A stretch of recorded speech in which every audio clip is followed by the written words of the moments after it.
Hello, everyone. Good morning, afternoon, or night, depending on where you are. We're going to have a quick discussion, not really a discussion, it's more an introduction to our chapter 40, whatever. No, 44. 44. Yep, it's flashing on the bottom of the screen there for everyone. Great. Okay, I never thought this was going to happen. 44. Okay. We'll have to do something special when we get to 50. Yeah, that won't be far away. And it looks like this year's nearly filled up now, the way things are going with different people. But anyway, let's talk about this one, number 44, which, by the way, in Chinese numerology is probably not a good number, is it? Isn't it? 4 is not a good number. Isn't Two it? 4s in a row would be worse. Okay. Like 666. When we get to number 666, well, I'll be dead by then, so it'll be all right. Okay. We're going to have on this time, we're going to have a gentleman on by the name of George Mitrovich. And I do apologize if I've mispronounced his name, but I don't think I did. I think I'm pretty close this time around. And Evan's the one who gets all the guests up, really. I basically turn up when I'm told to and stand in front of the thing and then talk about it. But we did watch some stuff he did, and it's quite interesting because most of the people we bring on have an area of expertise, don't they? They have an area that you can ask a fair bit about, and that's what we've done a lot. George is a bit different in that he's written over 130 books. We've only just got into double figures, so that's way in front of us. Yeah. Been doing it an incredibly long time, and he's from Australia. And that in itself is pretty good because we don't run into too many people from Australia. He's been doing this for a long period of time. So we've been watching some of his stuff, and it's a large choice to pick from, but there were some areas we were going to discuss with him. First amongst all of them at the moment, it'd be silly not to if we didn't involve the pyramids, wouldn't it, Evan? Yeah, about the scans underneath the Khafre pyramid. And we do have some people coming on as well to just discuss that. That's after this one, isn't it? No, they're going to pop on Sunday as well. Oh, are they? Yeah. Oh, well, that even makes it more important. So we are going to discuss the Khafre pyramid scans. So we do have 2 people on then? Yes, I think so. Oh, we did. Well, actually, it's 3 because there's 2 together there, aren't they? Are they working together? I think they've all worked on it. They've worked on a bit of a presentation. Oh, okay, great. Yeah. My apologies. There's 2 people on this time, not 1. So I got that wrong for starters. And as I said, he does all this. As we know, the pyramid scans have just unfolded. Yeah. So well, it's missed to not discuss it. Well, it would be wrong not to discuss it, and we are going to discuss it, and obviously in some detail, and that will be one of the major areas that we're going to look at. We're also going to be looking at the Younger Dryas in more detail because George has said a fair bit about that, hasn't he? And common impacts and whatnot. Yeah, and what I wanted to do was to try and get some sort of distinction. And while we were doing this, I went out at one stage and spoke to Leah, to Mesrev, about whether I had this feeling the Younger Dryas marked the time when Atlantis was actually destroyed itself. But George is correct, and I'm incorrect in that regards. That Atlantis took itself up around 15,000 years, and the Younger Dryas starts around 12,000 years. So there is a gap. They do sort of relate to one another, and Leah explained how it did, and I'll talk about that in more detail. But I certainly want to talk about that. I want to look at the meteor strikes. And what I find interesting about this, Evan, is Atlantis, when it took itself out, it was somewhere near or around an ocean called the Atlantic Ocean, not the Atlantis Ocean. I don't want to get the two things mixed up. That would be wrong. Oh, that would be a Freudian slip. It would be. And I mean, I could ask people who think that Atlantis is actually fictional. Why did they name the ocean the Atlantic Ocean? And why did they name one of their two space shuttles Atlantis? But obviously, it's just a make-believe story. Yeah, it's possible. Yeah, we do But even so, no matter what, the Younger Dryas is not a make-believe story because everyone believes that actually happened. It's been given official title, hasn't it? And we do want to look at that. And I want to also talk to him about the Hopi prophecy, about the 4 bowls and the 4 civilizations before, and ask him what his take on that is. And I've got a list of questions here that I've been looking at, and I wanted to pick up a bit on each of those. We're also going to discuss pre-Cook in Australia, because this guy is from Australia, isn't he, Evan? And I'm sure he'll have some information or some commentary about Phoenicians, the Spanish, the Chinese, the Egyptians, and God knows who else came to this place in earlier times. And I do want to look at that, and I want to compare what we've done and what he's been researching to see how the two run together. So primarily what we're going to be doing with George is we're not going to be focusing on one aspect. We're going to be doing 5 or 6, but there will obviously at the moment, because of the fact we do have Manu and what's the lady's name? Tara and Sanya. And Sanya. Yeah. They've worked on who's done this? 3 people. Yeah, they've worked on a presentation. Manu, Tara and Sanya together. Right. Okay, so we now have, as you can see, I don't do this, he does. So people who think that I'm doing any of this, no, I'm just told to sit here and talk. That's about it. Okay, so that's basically what we'd be looking at. And of course, with our interview with Mesref this time, I think half the questions relate to the pyramids. And then I've got some other questions about something I want to do in the future, which I'll talk about. But I'll only sort of talk about that when we get on to the interview with Mesref, because I won't bring that into our earlier conversation because it doesn't fit, does it? No. So just to let everyone know, there has been a new scan. Oh, yeah, that one. Of the Osiris, I think it's shaft. Tomb of Osiris. Yeah. So. And they've gone down 656 feet again. I'll just screen share this, so we'll just go through this. We won't talk about it now. No. Yeah. But I was just going to show a picture. Yeah. They've done more scans, ladies and gentlemen. And the point that I'll be bringing up in some detail is these people, I'm aware of the fact that Zahir Hawass calls them amateurs. But I can tell you one thing. Irrespective of whether they're right or wrong, they are not amateurs. Oh, look, I can understand some, what's going on here, but... You don't attack the person. I am really against this. I'm dead set against this.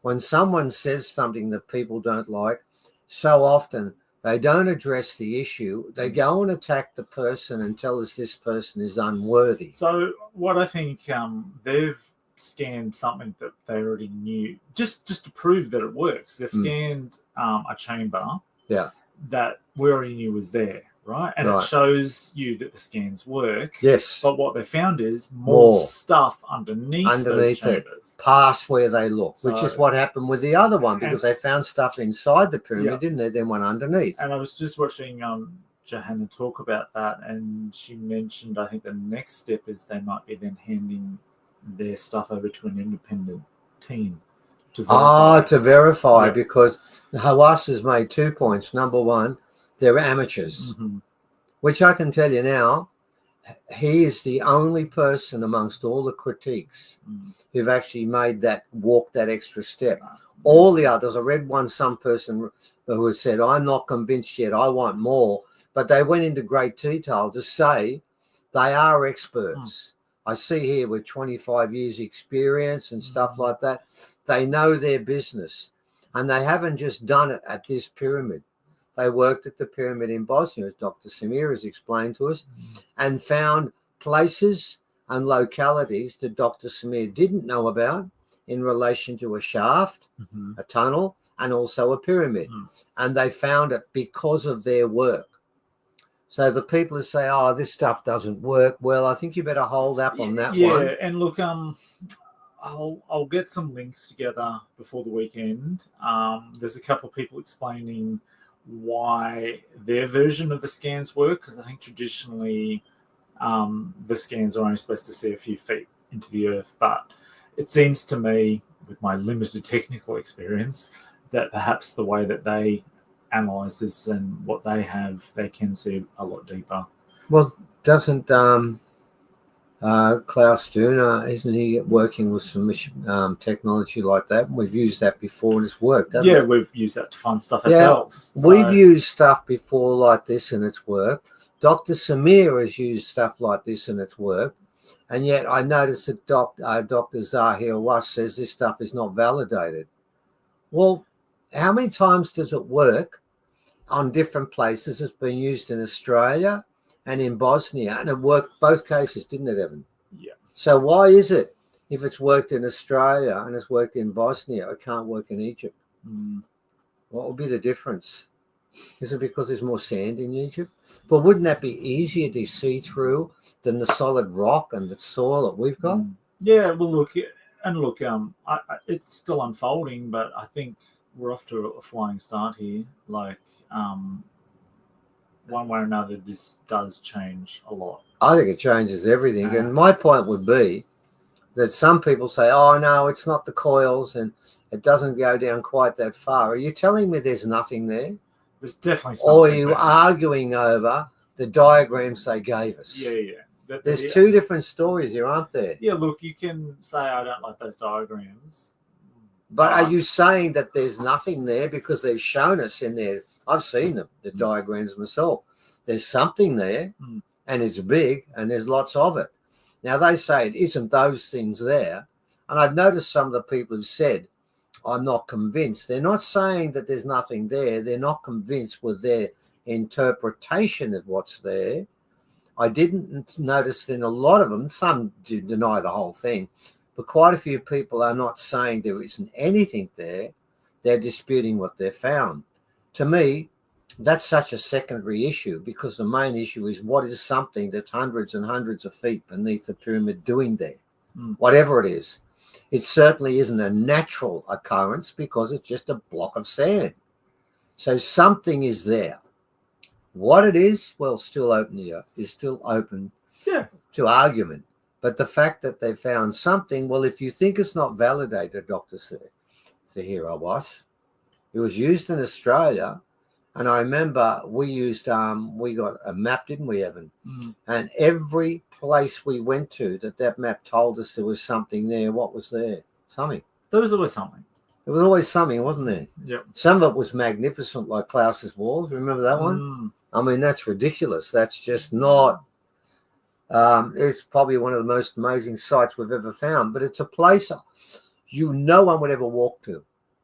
It's on the side of a hill that's like that. In fact, it's at a place that I'm still scared of to this day, where you can't even stand up in some parts of the place because you'll fall down and die. It's that steep. Yeah. And didn't you lose your toenail there? Yeah, my big toenails left there. Still there? It's snapped off. So if anyone finds it, could you find my toenail, please? Well, they won't find the site anyway. So your toenail. Mind you, it's been there for a couple of years. So I don't know how long toenails last. They last a while. Do they? When we can go back again and look for it. Although I'd probably want to look for other things than your toenail first, but anyway, it's possible. So the moral of the story is, if anyone says, and someone has, that it's not validated, it's been validated in Bosnia and Australia. If someone tells you they're amateurs, well, they're not. They're professionals. Everyone bar one person has said that. If someone says, well, they didn't get permission off me, well, Dr. Zahir Was, if they asked for permission off you, you wouldn't have given it. That's the point. I'll just. Thank you, I'll Evan. just get this up to show you what some of this scanning technology can find. This is what it found. Evan's going to put up a picture of it now, I hope. Well, I can see it anyway, Evan, even if they can't. Just it's basically what it is three walls where you cannot put a cigarette paper between the joins in these walls, and they sit underneath a slab of sandstone that's got to be 100 tons in weight, and they sit directly above it. There's 3 walls that take the weight. And then what actually happened when I was there, before it's collapsed more, I was sent to go down the tunnel because I'm the scrawniest there. And I went in about 15 meters, didn't I, Evan? You did. And then it just got too dangerous. Now, if anyone tells you that's a natural formation, tell them to leave the room, please. But I want to make the point, we only found this because of the same technology that someone says is not validated. Well, tell me what that is if it's not a proper site. And you can see it's holding up a slab of sandstone above it. And we measured the walls, and we counted the number of rocks there are, and quite a few of them, and they weigh tons, and they've been cut and shaped and placed. So that's the sort of stuff we're going to be doing. We've got George Mitrovic to talk about it in general terms, and then we've got some people who are going to focus more on the specifics of the work the Italians are doing, who are proper scientists that have a bucket load of degrees and are using machine that Evan and I and 99.99999% of the world wouldn't have a clue how to use and wouldn't know how it was made. So therefore, I find it funny that so many people have questioned the technology of something that most people don't even understand. No, I've read a bit. Wow. I'm not great with maths. No, well, I just got to make that point. I find it fascinating. So many people are questioning the technology of something they didn't even know existed until it came out. Now they said, now that I've heard about it, I don't believe it. I'll just leave you with a quote from George's book, Gateway of the Gods. Oh, yeah. Throughout history, there's been legends and mythologies of unusual and even bizarre residents and even visitors to this planet. From hairy hominids to strange lake monsters to falls of odd artifacts from the skies, as well as even stranger and luminous ones. The zoologica of alien big cats and other strange creatures and teachers from the planet Venus and the Pleiades constellation, to lights blazing in the skies during earthquakes, to earaches and sunburns during interactions with phenomena. What if there was one common theme to all these happenings, as well as many other supposedly unrelated and possibly even unrecognized phenomena? Okay. That's George. That's what he's going to, that's his base. And of course, we're going to ask him bits and pieces. We won't get through all of his work, but we'll get through bits of it. And we'll add to that the next episode on the actual pyramids that are taking place. And remember, when I say pyramids, I'm not just referring to the pyramids in Giza. I'm referring to the pyramids in Bosnia. I'm also referring to the artifacts and pyramids in Australia. China. Yeah. Antarctica, South America, North America. In fact, the one thing that's common on this planet, in fact, the only thing that's common and the only structure that dominates the whole of this planet is pyramids. And of course, some people said they're just big, massive places where you bury humans. Have you ever found a human inside a pyramid? Well, yeah. Well, there you go. That's mainstream. They're all just tombs. Common sense says, well, if there's a tomb, would you show me a bone? Oh, no, we don't have any bones. But see that sarcophagus? Yes, it's a box and it's rectangular. Well, look what's inside it. And you know what's inside it? Nothing. Well, that must mean it's a pyramid that's been used as a tomb because there's no actual skeleton there. That's mainstream. We see things slightly differently. Okay, ladies and gentlemen, we invite you to join us on Sunday, and as usual, for about a week after we've done this, the video will be free. Then it goes into our bank, and for those who want to look at 44 of these, coming up to 45 soon, you can watch them all at your leisure as often as you want, and all you got to do is become a subscriber. So I'm just putting that link up now. Yeah. And what does that subscription do? It pays for my money to get down to Tasmania to do some archaeology. It pays for our money to go down to Sydney further on to do some more work, doesn't it, Evan? Because we have to pay for it ourselves, don't we? We do. Because the government and the universities and all the different groups that make up mainstream everything won't budget us, won't pay for us, won't sponsor us. So you people that are our subscribers the way we get around this planet. I thank you for that. And on Sunday, come and join us. And for now, that'll do us. And it was only a 15-minute presentation, wasn't it? That's short for you, so there you go. I can do it. All right. See you all soon. See ya. Bye. Oh, I shouldn't have got up yet. We're not over. Hang on. No.